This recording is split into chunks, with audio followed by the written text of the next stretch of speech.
Hi guys, Brad here. Have you ever considered things that you can say when worship leading other than sing it out?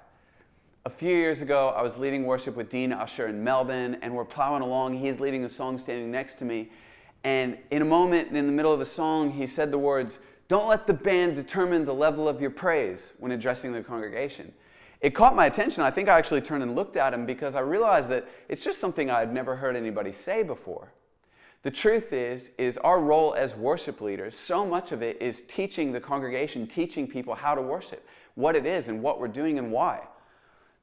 As much as we don't stop between songs and unpack our latest revelation and take 10 minutes talking about the theology of worship, there's so much that we can teach in simple statements like that.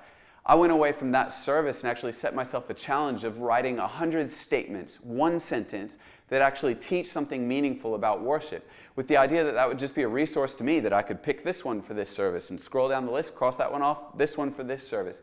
But meaningful truths about worship that we can interject, doesn't need to stop, whatever, just middle of a song, interject something that teaches something meaningful. Things like, hey, lift your hands, but why do we lift our hands? Things like, hey, would you sing, but why do we sing? Things like Scripture. Psalm 107 verse 2 says, "Let the redeemed of the Lord tell their story." As we worship, that's what we're doing, is telling our story.